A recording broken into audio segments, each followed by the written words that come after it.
about Lars von Trier is his name. You don't know any of his films? No. You've never seen any of his films? No, never. How do you know his name? Well, it's always in the papers. Why? Because he's a movie maker.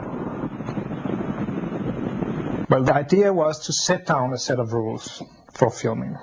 I would say that any good director has some rules, but he just do not write them down. If you have some limitations when you work, like these rules or like other things, then you are forced kind of to use your imagination. These rules could be any rules, right? The whole idea is that there are some rules. And we put down these 10, and there are 10. That's not so good. It should have been 9 or 5 or something. It could have been different, but the idea was to say, these are the rules, let's work from them. Then we can make some others, or we can work without rules, but let's try that. We were doing an effort to see what was happening if you follow some rules. The Dogma rules are very much made for me, in the sense that, but that's maybe more personal, but we talked about this, having control or giving away control. And all these rules are designed for me to give away control. Part of the idea of the Dogma thing was, of course, to get down to this basic feeling of film. It's provocative in the sense that you have this idea of, especially in Europe, of being an artist as being completely free. And that this is part of being an artist, is being completely free. And that is what the whole idea of Dogma is arguing.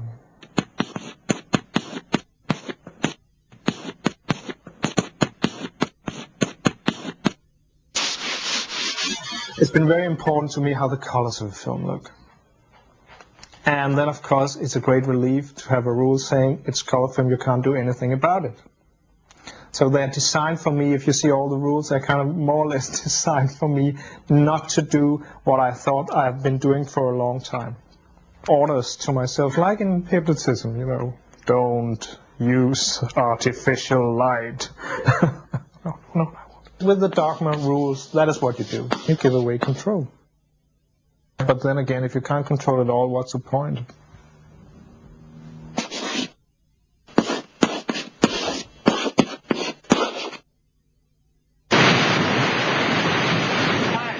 After making Breaking the Wave, everybody wants to see Breaking the Wave 2 done as the next film. But that is, I can't do that, and I don't want to do that, because I want to go on. And that's why it's important for me to make a film like The Idiots now. And then, if people don't like it, I couldn't care less.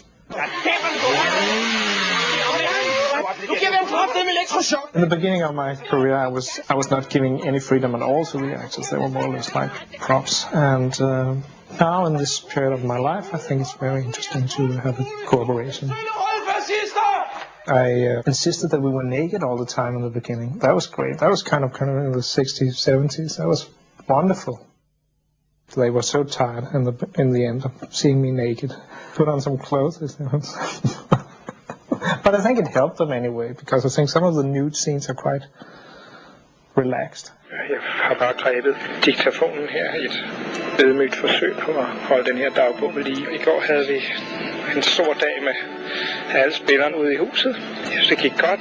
Vi forsøgte at indkredse spasser. All of the actors cried every day, but actors love that.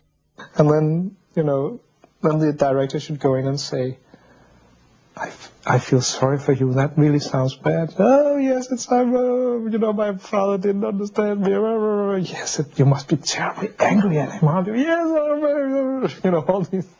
It's beautiful, wonderful. I paid a lot of money to learn these things. I've been in therapy, I don't know how long.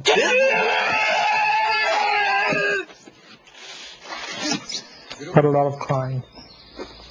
Boys were crying also.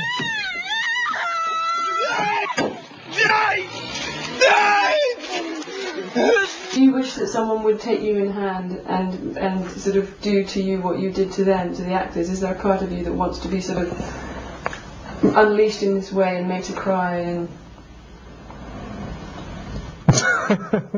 Yes, please. You're not offering it? Okay. Yes, I'm sure. And spanked also. Please. Yes. Yes, that would be wonderful. Yes, sorry.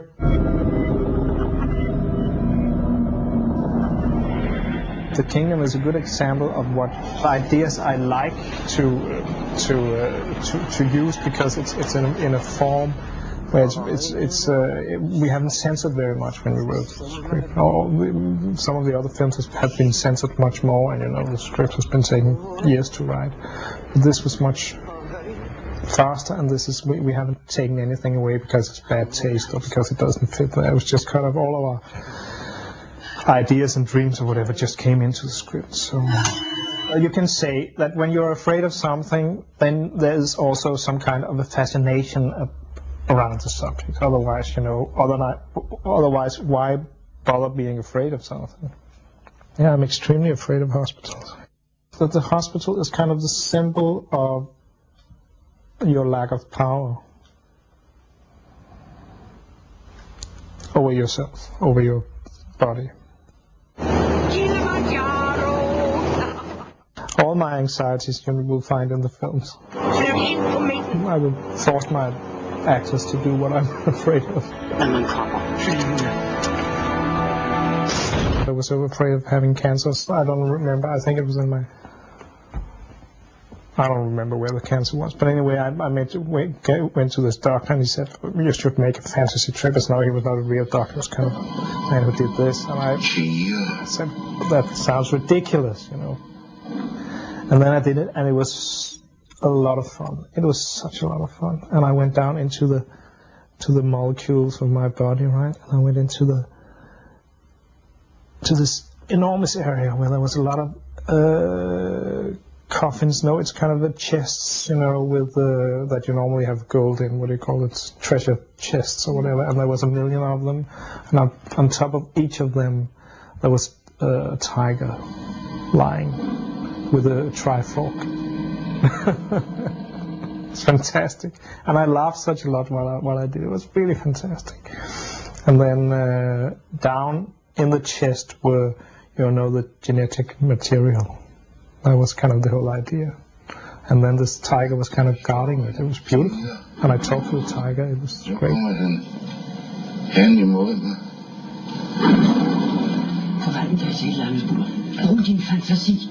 But I'm meditating a lot. I'm very close to these things. Also, when I do this shamanistic thing, it's more or less the same. I'm really having fun with it. It's beautiful. It's just kind of click, and then you're. But it all has to do with the universe within yourself. Is much more interesting than the one around us.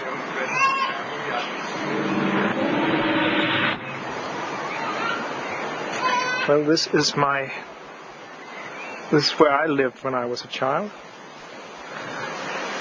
and I've been trying to get away from this place for a long time, for 30 years, no, for 40 years, and now I bought the house back, and now I know that I will never get away. So, and the children are crying, as you can hear.